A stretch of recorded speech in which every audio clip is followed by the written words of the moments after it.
Welcome back. This is Stein North with Wilderness Thriving Fundamentals. Today we're going to talk a little bit about state of mind. Now, I'm sure there's a lot of videos out there that discuss state of mind. And I don't know how to stress strong enough how important your state of mind is when you're in a wilderness situation. Whether you're out there just for a day hike, whether you're out there for a 3-day camping trip, you're out there for a 1, 2, or 3 week adventure, your state of mind plays a big role in how well you're going to be prepared to handle any situation in the outdoors. Now, state of mind, I always say, should be a wilderness state of mind the minute you step out of your car or truck and head into those woods. Many times I've ventured into the outdoors with a lot of personal stresses from work, from family, from other things of the world clouding up my mind, and then found myself kind of stumbling through my adventure and finding that it seemed more difficult to perform as I should. Now, one thing that helps with this wilderness state of mind is a good skill set. Learn the skills that will make you comfortable in the outdoors. Learn how to start a fire, and in all different fashions. Know at least 3 different starting methods that will work for you and will be comfortable. Know how to make a shelter. Know how to make several kinds of shelters. Know how to gather your wood. Know how to collect your water. Know how to handle your water, how to prepare it, how to sanitize it so that you're drinking safe water. Many skills should be learned before you strike out for any amount of time in the wilderness. Once you're in the wilderness, if you're traveling alone, your state of mind can very often play against you. So keep your state of mind clear and precise on what you're there for. You're there to become part of nature. You're there to perform a certain skill set, and you're there to thrive. You're not there to survive. If you're thrown in a survival situation, it's very high stress. You become scared. You may be lost. You may be injured, or some other circumstance that places you alone in a wilderness environment. And those stresses of not knowing what is to come next can alter your state of mind. And again, you may make mistakes that could be costly. Now, I've seen individuals get lost in the woods and become so distraught. Any other day they would have been able to collect their thoughts together and bring themselves back out of that situation without much effort. But because they allowed their panic and their fear to rule and change their mindset, so many things were forgotten, so many things were overlooked. One incident, a fellow got lost, and we went looking for him, a group of people. We went looking for him. And it turned into an actual search party situation. When he was found, now mind you, this was I take that back, it was the middle of November, during elk season. He was up elk hunting and got separated from his party. He believed himself to be so lost that he didn't have a clue where he was or where he should go. And as it progressed, his state of mind crumbled, started falling apart. He became more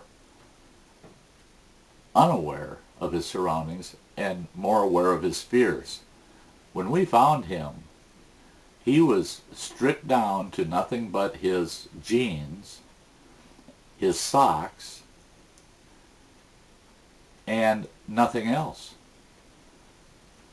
When he was found, we backtracked his trail, and we found his clothes, his shoes, his shirt, his jacket, his hat, his gloves, his rifle, his day pack, all spread out along about a 5-mile stretch.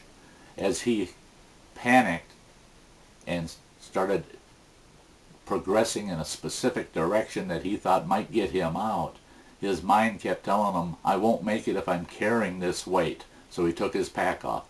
Then he left his gun behind. Then he felt that he was getting overheated. It was kind of a warm fall day.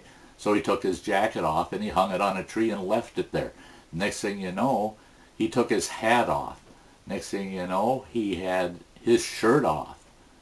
Then his feet started hurting, and for some reason in his mind he felt he'd be better off walking in his stocking feet rather than in his hiking boots. So he took his boots off, and that's how we found him. Now can you imagine that poor soul if we would not have found him till the following day? Because that night it fell below freezing. He had lost his state of mind to the point where he probably would have suffered extremely from exposure if not passed away that night. So fortunately he was found, and I don't believe that he will go back into the wilderness until he gets his mindset where it belongs. Will your mindset always be perfect? No. We're human. Our minds wander. Loneliness is an issue. I know a lot of people that can't be out in the woods more than 4 or 5 days, and it's like they're starving for company.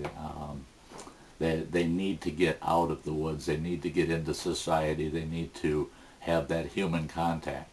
And then I've seen other people that can go into the woods for months and never see another human being, and they come out just happy as can be. Again, it's individual mindset in that case. But your mindset should be one that I have the skills, I've acquired the skills, and I can go into a wilderness situation and I won't just survive. I'm going to thrive. I'm going to be comfortable. I'll put up a shelter when I need one. I can start a fire when I need to. No matter what the weather conditions, I can enjoy everything Mother Nature has to offer. I can watch the wildlife, I can see the scenery, I can wander about knowing where I am, and then not being afraid that if I do get lost, if I stay calm and collect, and my mindset is right, my skill sets are good, I can get myself back on the right trail. I can make sure I'm found. So you need to be able to say to yourself, no need to panic. It's just another day, and it's a little different than yesterday, but I can get beyond it. As far as injuries go, staying calm, getting yourself found. If you're injured in the wilderness and you can't find your way out, it's a pretty scary scenario. I know an individual that got hurt in the woods, and he was just a step away from insane by the time they found him.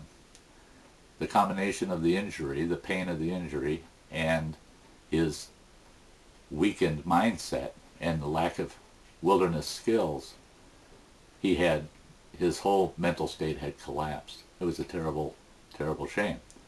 Myself, I was huckleberry picking up in northwestern Montana and broke an ankle. And I had an old military Jeep, and I was unable to get to the Jeep. However, I was able to go one step down to an old forest road, old logging road, that I knew that was occasionally traveled at least by somebody once every 2 to 5 days. So I figured if I could get myself to that road, I could get found. I got to the road, and by the way, I hauled 10 gallons of huckleberries down that hill with me on my tail end, sliding down that hill with a broken ankle. I got myself situated on that road, and I thought, well, it's not going to be too pleasant when I have to use the restroom, but I've got 10 gallons of huckleberries to eat. One of my concerns was, well, grizzly bears like huckleberries too. But I had a sidearm with me. I had a good bushcraft knife. I had a ferro rod. So I knew I could start a fire. And it was good, fair weather. No sign of bad weather coming. So I figured I could sleep under the stars that night. So I tended to my ankle, wrapped it tight, and just stayed patient and relaxed. So I sat there eating huckleberries, and I was sitting there just kind of taking in the view. Beautiful mountain view, a lot of pain, but I knew that if I could hold out for 3 or 4 days, and with that many huckleberries and the amount of hydration I could get off of them, and the food value, I could make it 4 or 5 days without a problem. By that time somebody would come along, or somebody would fly over and see me. It all turned out well. 6 hours after my ordeal, here comes a truck up that old road, somebody hunting for that right huckleberry patch, and they found something they didn't expect. They found Sty sitting there with a broken ankle. They assisted me. They drove my Jeep off the hill, got me to town, got my ankle taken care of, and all was well. And I was not the worse for it. I do not wish upon anybody any kind of circumstance where they're lost, lonely, and scared in the woods. I have been there. I know those who have, and it's not a good place to be. So your mindset, making sure your state of mind is sound when you head to the wilderness, is key to your success. Without a sound mind, without having that wilderness state of mind, you'll find it harder to start your fire. You'll find that you're building shelters that aren't adequate. You'll find that you just can't stand waiting to have another drink because you're so thirsty that you say, I'll have just that one drink from that creek. Just one to quench my thirst. And then once my camp is established, I'll sanitize my water. And then you drink that water and find out that the next day that you're ill because you drank that water without treating it, because your state of mind did not allow you to remain disciplined and do what your skill set says you must. So, with that in mind, I hope you enjoyed this little informational video. There's a lot more to that in our courses at Wilderness Thriving Fundamentals. We spend about an hour on state of mind. There's a lot of issues that go with state of mind, especially a wilderness state of mind. So, if you can, please come and join us at Wilderness Thriving Fundamentals. I'm Sty North, your Wilderness Thriving instructor, and from Big Jim, Rory, and myself, thank you very much for watching our videos.